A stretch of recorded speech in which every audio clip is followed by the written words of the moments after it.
Section 1.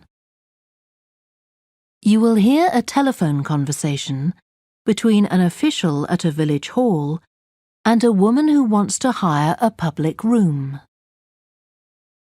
First, you have some time to look at questions 1 to 6.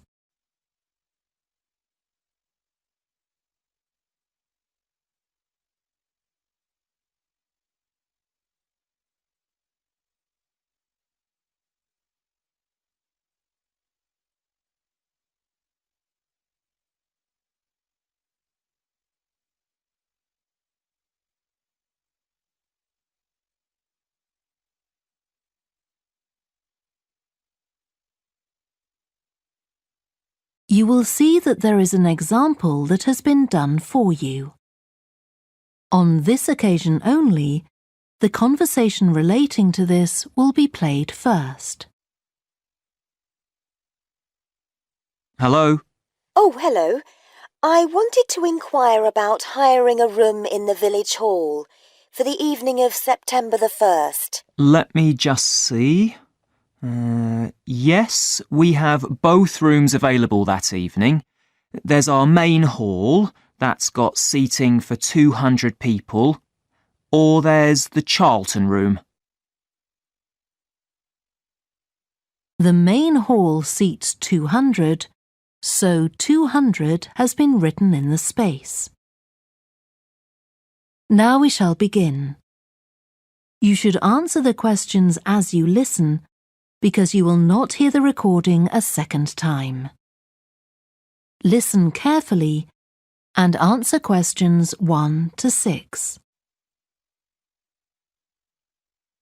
Hello? Oh, hello. I wanted to inquire about hiring a room in the village hall for the evening of September the 1st. Let me just see. Yes, we have both rooms available that evening. There's our main hall, that's got seating for 200 people, or there's the Charlton room. Sorry? The Charlton room, Charlton.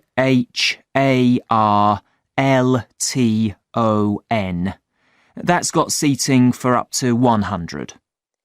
Well, we're organising a dinner to raise money for a charity, and we're hoping for at least 150 people. So I think we'll go for the main hall. How much would that cost? Let's see. You wanted it for the evening of September the 1st? Yes, that's a Saturday. So from 6 p.m. to midnight, that'd be £115. That's the weekend price. It's £75 on weekdays. That's all right. And I have to tell you, there's also a deposit of £250, which is returnable, of course, as long as there's no damage. But we do insist that this is paid in cash. We don't take cards for that.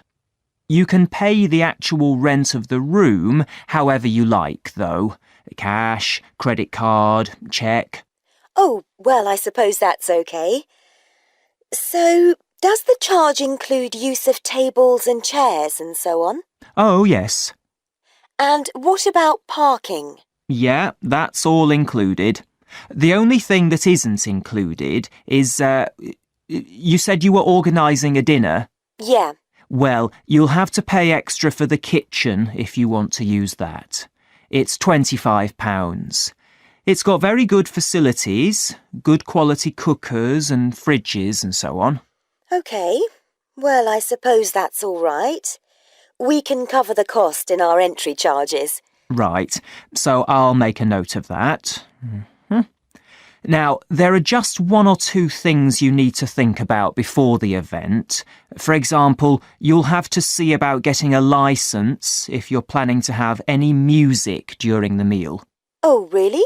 It's quite straightforward. I'll give you the details later on. And about a week or 10 days before your event, you'll need to contact the caretaker, that's Mr. Evans, to make the arrangements for entry. He'll sort that out with you. And do I give him the payment as well? No, you do that directly with me.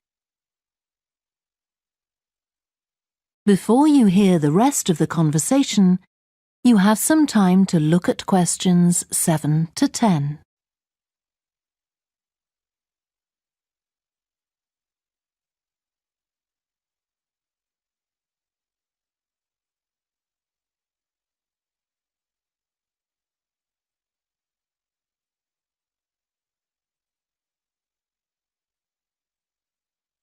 Now listen and answer questions 7 to 10. Right. Now, is there anything I need to know about what happens during the event? Well, as you'll be aware, of course, the building is no smoking throughout. Of course. Now, are you having a band? Yes. Well, they'll have a lot of equipment, so rather than using the front door, they should park their van round the back and use the stage door there. You can open that from inside, but don't forget to lock it at the end. OK. And talking of bands, I'm sure I don't need to tell you this, but you must make sure that no one fiddles about with the black box by the fire door. That's a system that cuts in when the volume reaches a certain level. It's a legal requirement. Sure. Anyway, we want people to be able to talk to one another, so we don't want anything too loud. Oh, that reminds me. We'll be having speeches. Are there any microphones available? Yep, just let the caretaker know. He'll get those for you. Right, now, when the event is over, we do ask that the premises are left in good condition. So there's a locked cupboard, and you'll be informed of the code you need to open that. It's got all the cleaning equipment, brushes and detergent and so on. Right. So what do we need to do after everyone's gone? Sweep the floors, I suppose? Well, actually, they have to be washed, not just swept. Then you'll be provided with black plastic bags, so all the rubbish must be collected up and left outside the door. Of course. We'll make sure everything's left tidy. Oh, and I forgot to ask. I presume we can have decorations in the room? Yes, but you must take them down afterwards. Sure. And the chairs and tables should be stacked up neatly at the back of the room. I'll make sure I've got a few people to help me. That is the end of section 1. You now have half a minute to check your answers.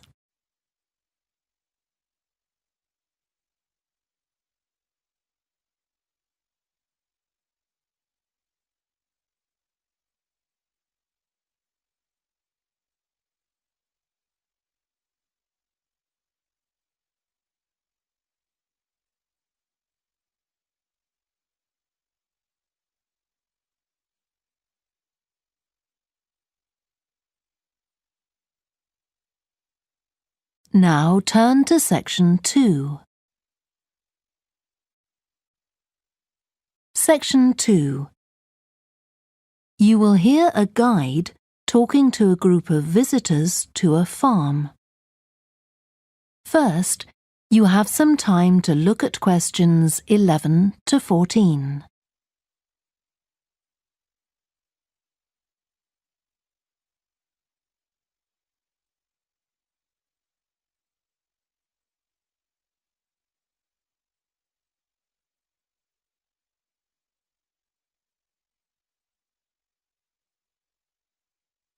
Listen carefully and answer questions 11 to 14.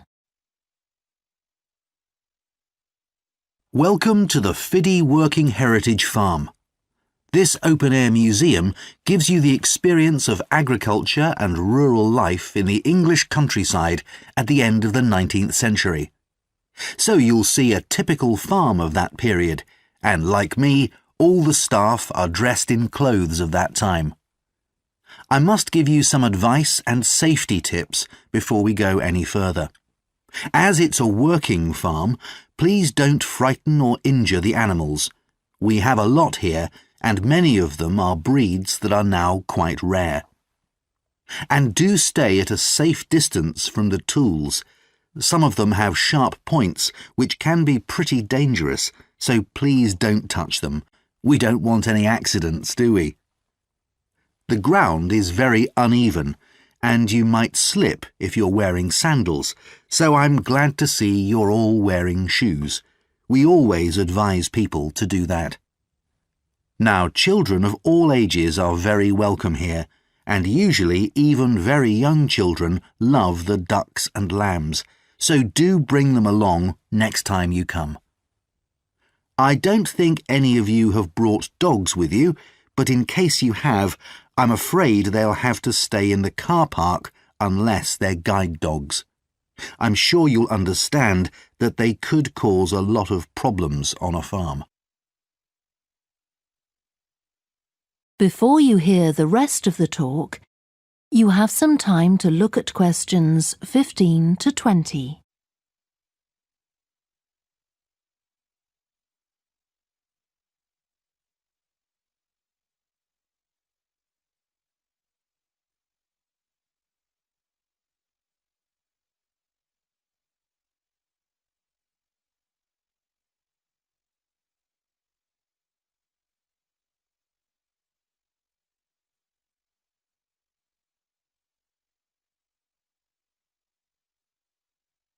Now listen and answer questions 15 to 20. Now let me give you some idea of the layout of the farm. The building where you bought your tickets is the new barn immediately to your right, and we're now at the beginning of the main path to the farmland, and of course the car park is on your left. The scarecrow you can see in the car park in the corner beside the main path is a traditional figure for keeping the birds away from crops. But our scarecrow is a permanent sculpture. It's taller than a human being, so you can see it from quite a distance. If you look ahead of you, you'll see a maze. It's opposite the new barn, beside the side path that branches off to the right, just over there. The maze is made out of hedges which are too tall for young children to see over them, but it's quite small, so you can't get lost in it. Now, can you see the bridge crossing the fish pool further up the main path? If you want to go to the cafe, go towards the bridge and turn right just before it. Walk along the side path and the cafe's on the first bend you come to. The building was originally the schoolhouse, and it's well over 100 years old. As you may know, we run skills workshops here, where you can learn traditional crafts like woodwork and basket making. You can see examples of the work and talk to someone about the courses in the Black Barn.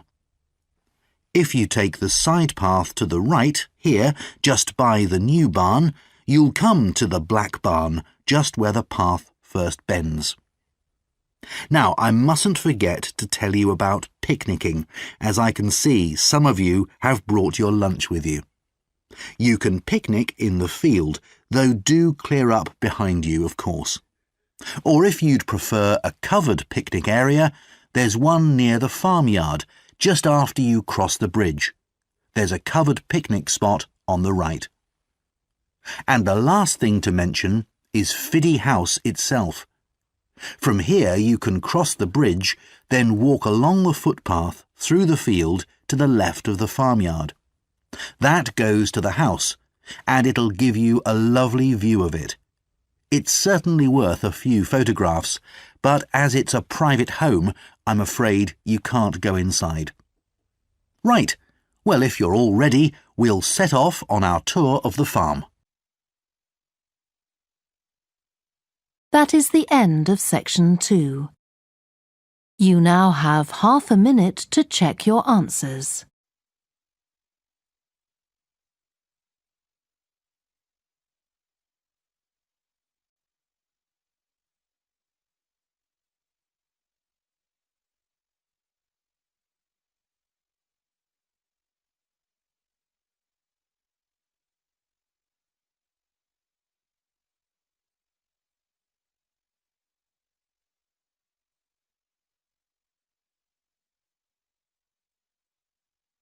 Now turn to section 3. Section 3. You will hear two psychology students called Lisa and Greg discussing a project they have to do. First, you have some time to look at questions 21 to 27.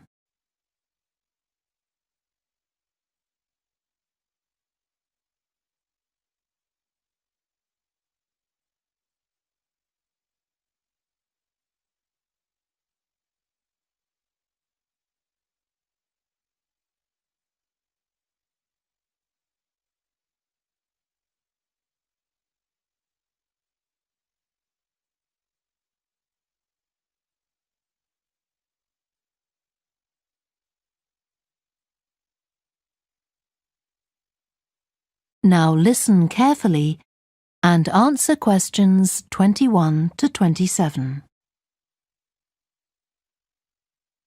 OK, Greg. So I finally managed to read the article you mentioned, the one about the study on gender in physics. About the study of college students done by Akira Miyake and his team. Yeah, I was interested that the researchers were actually a mix of psychologists and physicists.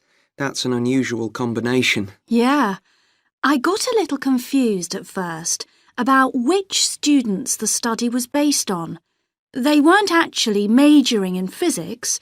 They were majoring in what's known as the STEM disciplines. That's science, technology, engineering and math. Yes, but they were all doing physics courses as part of their studies. That's correct. So, as I understood it, Miyake and co. started from the fact that women are underrepresented in introductory physics courses at college, and also that, on average, the women who do enrol on these courses perform more poorly than the men. No one really knows why this is the case. Yeah, but what the researchers wanted to find out was basically what they could do about the relatively low level of the women's results. But in order to find a solution, they needed to find out more about the nature of the problem. Right. Now, let's see if I can remember. It was that in the physics class, the female students thought the male students all assumed that women weren't any good at physics. Was that it? And they thought that the men expected them to get poor results in their tests. That's what the women thought, and that made them nervous, so they did get poor results. But actually, they were wrong. No one was making any assumptions about the female students at all. Anyway, what Miyake's team did was quite simple, getting the students to do some writing before they went into the physics class. What did they call it? Values affirmation. They had to write an essay focusing on things that were significant to them, not particularly to do with the subject they were studying, but more general things like music or people who mattered to them. Right. So the idea of doing the writing is that this gets the students thinking in a positive way. And putting these thoughts into words can relax them and help them overcome the psychological factors that lead to poor performance. Yeah. But what the researchers in the study hadn't expected was that this one activity raised the women's physics grades from the C to the B range. A huge change. Pity it wasn't to an A, but still. No, but it does suggest that the women were seriously underperforming beforehand in comparison with the men. Yes. Mind you, Miyake's article left out a lot of details, like did the students do the writing just once or several times? And had they been told why they were doing the writing? That might have affected the results. You mean if they know the researchers thought it might help them to improve, then they just try to fulfill that expectation? Exactly. Before you hear the rest of the discussion, you have some time to look at questions 28 to 30.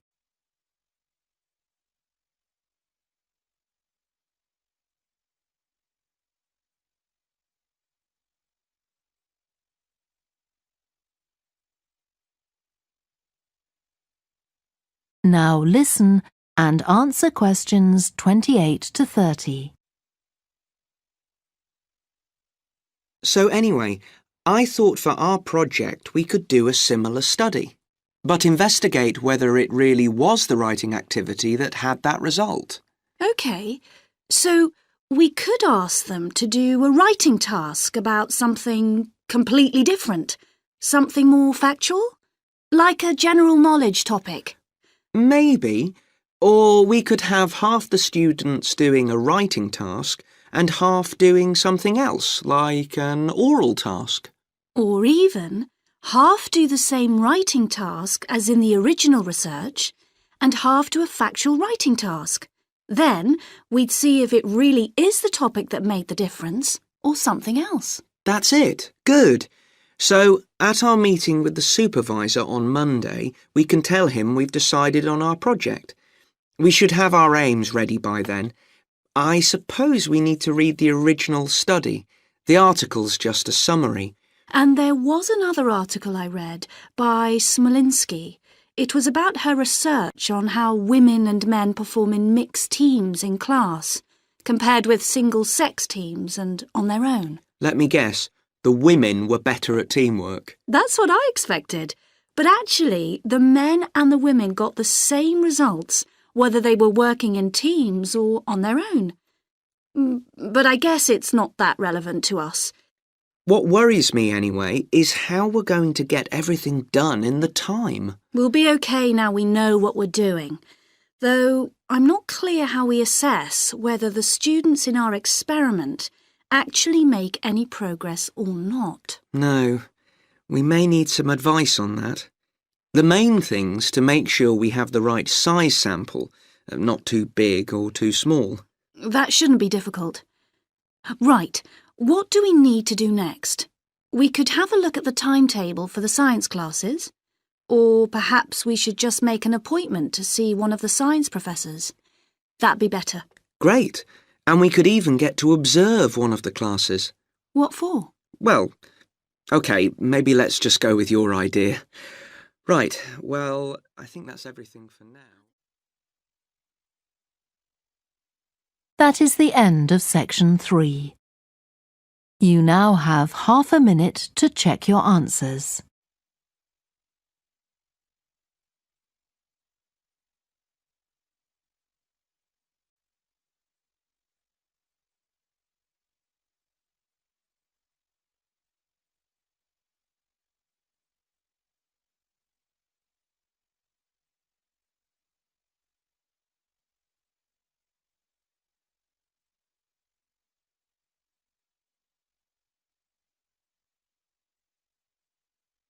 Now turn to section 4.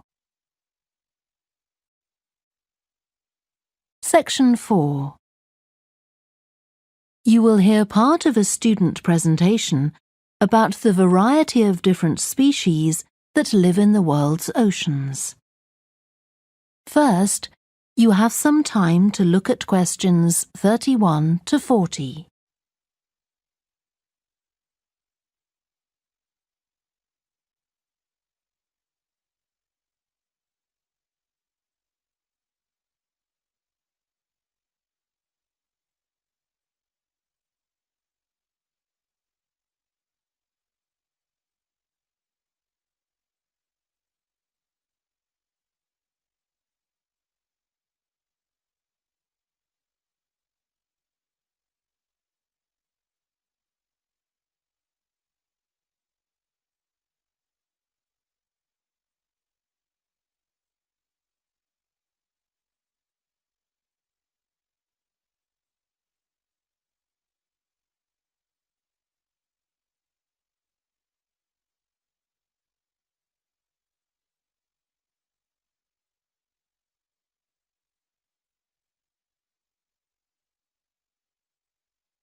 Now listen carefully and answer questions 31 to 40. I've been looking at ocean biodiversity. That's the diversity of species that live in the world's oceans. About 20 years ago, biologists developed the idea of what they called biodiversity hotspots. These are the areas which have the greatest mixture of species. So, one example is Madagascar. These hotspots are significant because they allow us to locate key areas for focusing efforts at conservation. Biologists can identify hotspots on land fairly easily, but until recently, very little was known about species distribution and diversity in the oceans, and no one even knew if hotspots existed there. Then a Canadian biologist called Boris Worm did some research in 2005 on data on ocean species that he got from the fishing industry. Worm located 5 hotspots for large ocean predators, like sharks, and looked at what they had in common. The main thing he'd expected to find was that they had very high concentrations of food, but to his surprise, that was only true for 4 of the hotspots. The remaining hotspot was quite badly off in that regard. But what he did find was that in all cases, the water at the surface of the ocean had relatively high temperatures, even when it was cool at greater depths. So, this seemed to be a factor in supporting a diverse range of these large predators. However, this wasn't enough on its own, because he also found that the water needed to have enough oxygen in it. So these 2 factors seemed necessary to support the high metabolic rate of these large fish. A couple of years later, in 2007, a researcher called Lisa Balance, who was working in California, also started looking for ocean hotspots, but not for fish. What she was interested in was marine mammals, things like seals. And she found 3 places in the oceans which were hotspots, and what these had in common was that these hotspots were all located at boundaries between ocean currents. And this seems to be the sort of place that has lots of the plankton that some of these species feed on. So now people who want to protect the species that are endangered need to get as much information as possible. For example, there's an international project called the Census of Marine Life. They've been surveying oceans all over the world, including the Arctic. One thing they found there, which stunned other researchers, was that there were large numbers of species which live below the ice, sometimes under a layer up to 20 meters thick. Some of these species had never been seen before. They've even found species of octopus living in these conditions. And other scientists working on the same project but researching very different habitats on the ocean floor have found large numbers of species congregating around volcanoes, attracted to them by the warmth and nutrients there.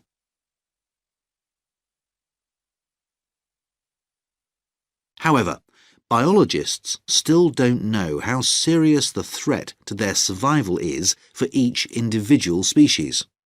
So a body called the Global Marine Species Assessment is now creating a list of endangered species on land, so they consider things like the size of the population, how many members of one species there are in a particular place, and then they look at their distribution in geographical terms, although this is quite difficult when you're looking at fish because they're so mobile.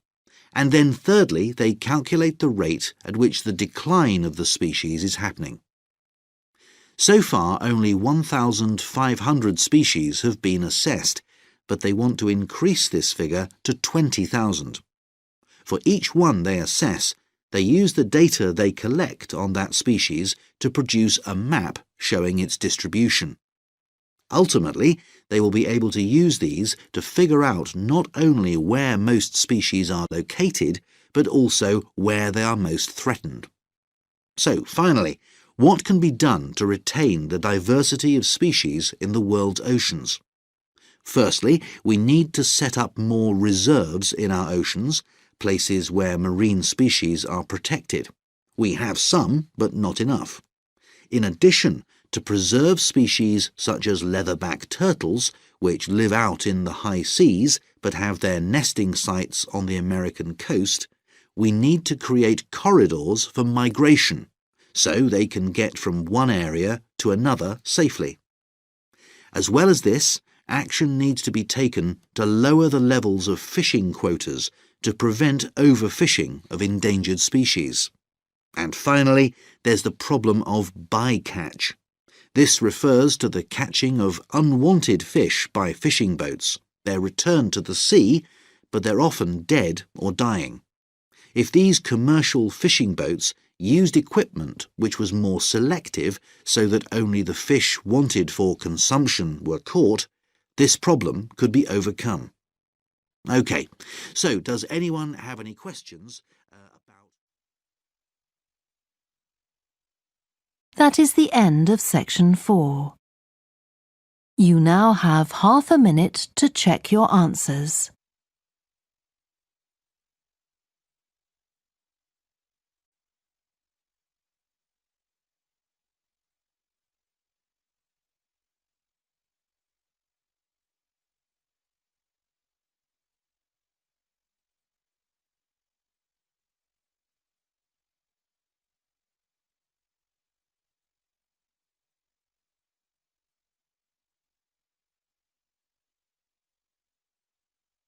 That is the end of the listening test.